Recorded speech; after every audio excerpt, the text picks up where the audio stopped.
السلام عليكم ورحمة الله تعالى وبركاته، ومرحبا بكم في حصة جديدة من تصحيح الامتحانات.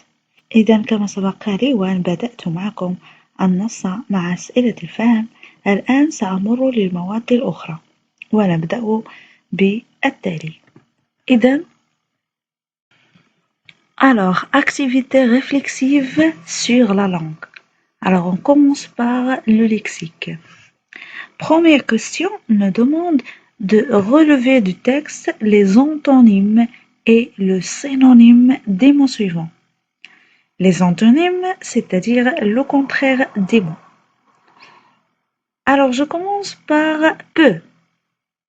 Si on lit bien le texte, on va trouver que le contraire de peu est beaucoup. Destruction. Le contraire de destruction, c'est construction. Le synonyme de offre, c'est donne. Évidemment, de ces mots, on doit les relever du texte. Question suivante. Je forme des mots de la même famille à partir des mots suivants en utilisant les préfixes ou les suffixes suivants.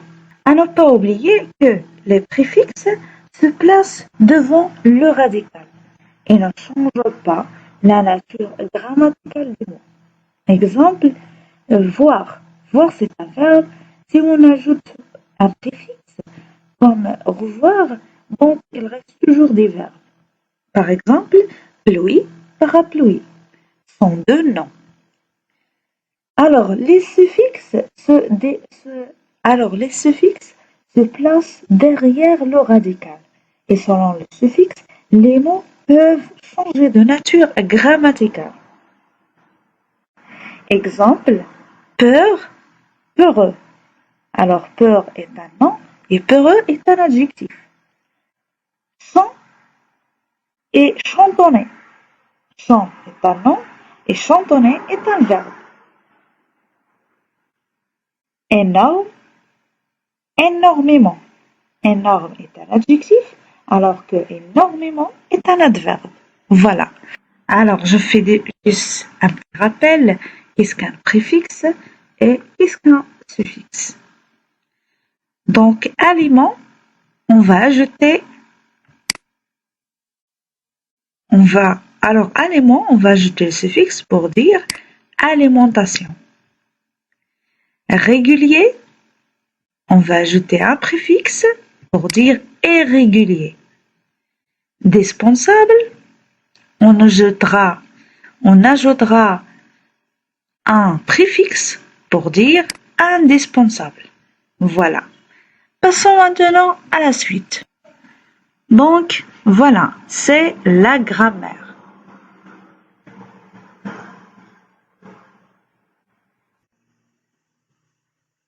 Grammaire.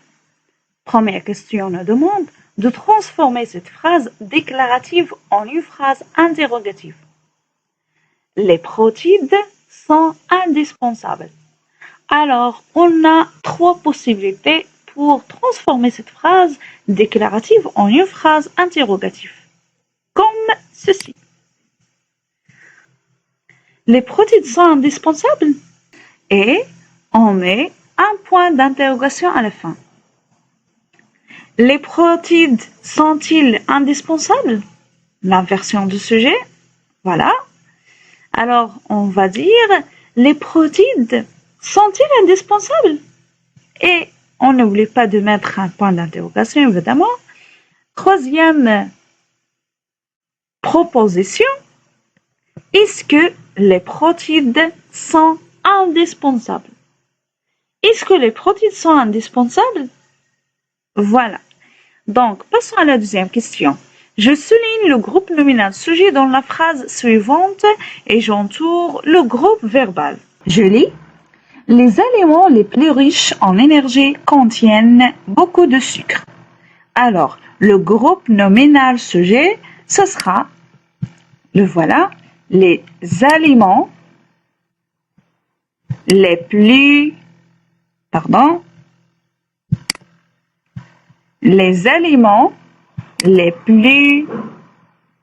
riche en énergie. Voilà le groupe nominal sujet. Le groupe verbal, c'est contiennent beaucoup de sucre. Voilà. Voilà. Alors, il faut savoir que le groupe nominal sujet fait l'action du verbe. Généralement, il est placé avant le verbe.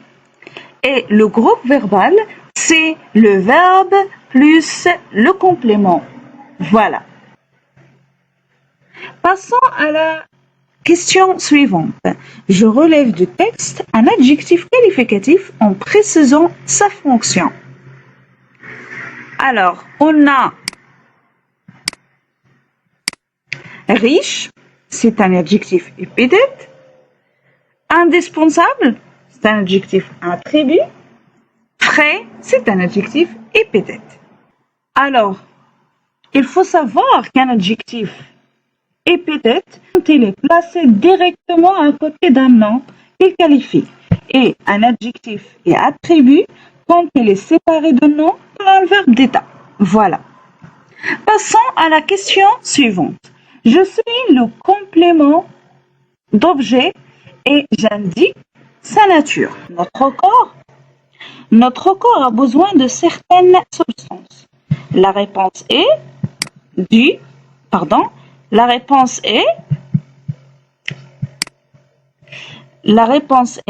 de certaines substances. Alors, sa nature, c'est un complément d'objet indirect. Il faut savoir que le complément d'objet direct permet de répondre à la question qui ou quoi. Et le complément d'objet indirect permet de répondre à la question de par, à, qui ou quoi. Donc, ça dépend de la préposition et soit on dit avec qui ou à quoi. L'essentiel, on aura une préposition plus le complément. Passons à la suite. Je souligne le complément circonstanciel, puis je coche la case convenable. Notre corps a régulièrement besoin de certaines substances. Alors, complément circonstanciel. Alors, le complément circonstanciel, c'est régulièrement. Alors, c'est un complément circonstanciel. De manière. On pose la question comment? Nous devons prendre 3 repas chaque jour. Alors, le complément circonstanciel, cette fois-ci, c'est un complément circonstanciel de temps.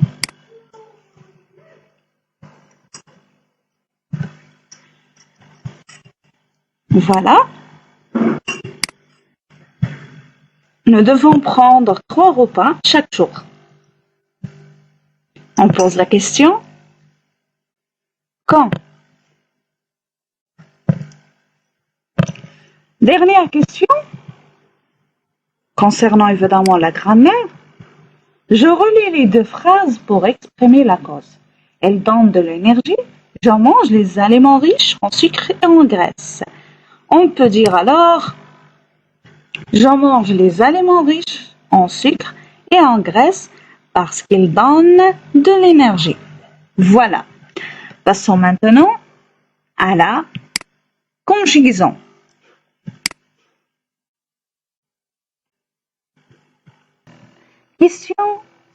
La première question nous demande, je conjugue les verbes entre parenthèses au temps convenable. Le verbe se laver, alors je vais le conjuguer au présent.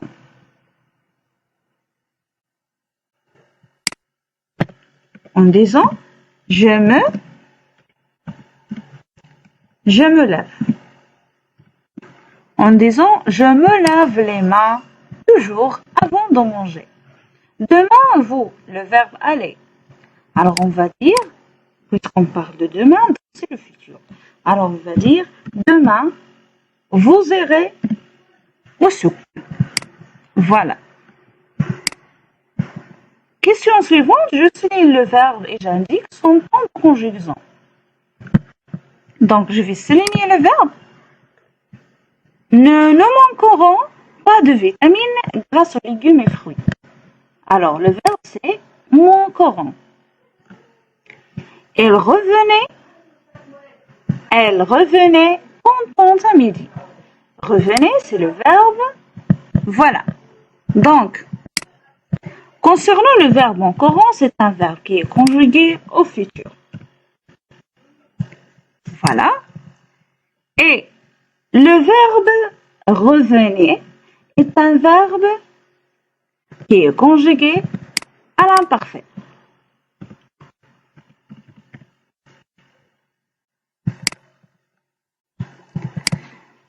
Question suivante. Je réécris le conseil suivant en utilisant l'impératif présent. Vous devez manger d'une manière équilibrée. Alors, on va dire manger d'une manière équilibrée.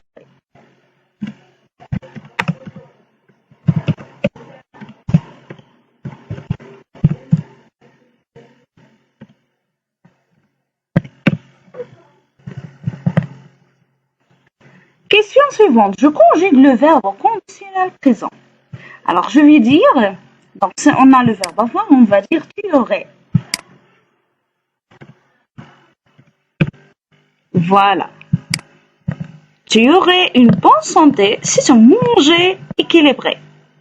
Je complète par le pronom personnel qui convient. Alors ici, on a fini la lecture du roman. Alors on va écrire soit il avec S, le troisième pronom personnel de pluriel, ou bien on peut écrire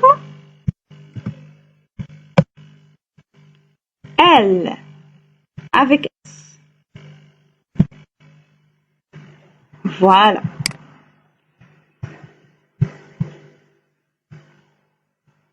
Est tombé, troisième phrase, est tombé malade à cause de sa mauvaise alimentation. Donc, est tombé, on doit écrire le troisième pronom personnel de singulier et elle de féminin. Pourquoi? Parce que si on a le verbe, donc il est conjugué au passé composé avec l'auxiliaire être, et il est accordé, il a un E de féminin, alors on va écrire elle. Passons à la suite. Passons maintenant à l'orthographe. Donc, la question nous demande de mettre l'accent convenable. Alors, on va écrire tête, on va mettre un accent circonflexe et un accent grave. La première E aura un accent aigu et le deuxième un accent grave. Fenêtre, il aura un accent circonflexe. Voilà. Passons à la question suivante. Je mets au pluriel. Passons à la question suivante. Je mets au pluriel les mots composés suivants. Quand on a un nom avec un nom et le second joue un rôle d'un adjectif, les deux s'accordent. Exemple, un chou-fleur. Exemple, un chou-fleur. Donc, on va dire des choux-fleurs. Alors, on va écrire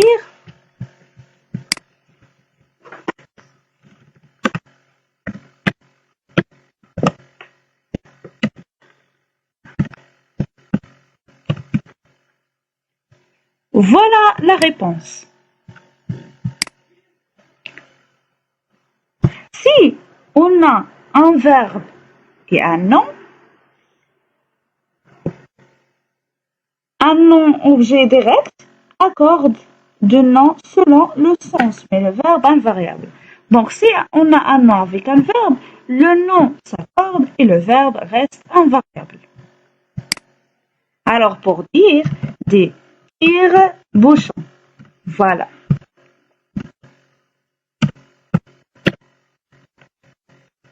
On va mettre le S pour le nom. Alors, je vais vous donner d'autres exemples. Si on a un adjectif avec un autre adjectif, les deux s'accordent. Et si on a un verbe avec un adverbe, aucun accord. On n'aura aucun accord. Et si on a aussi un verbe avec un verbe, la même chose, il n'y aura pas d'accord. Et si on a un adverbe ou bien une préposition avec le nom, en général, c'est le nom qui s'accorde.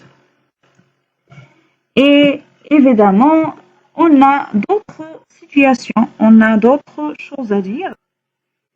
Donc, passons maintenant à la question suivante. Je complète les phrases par ce ou bien ce, leur ou bien leur.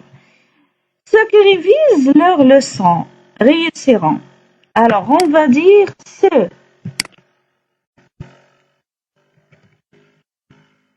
Voilà la réponse. Ceux qui révisent leurs leçons. Avec un S. Voilà. Passons maintenant à la suite.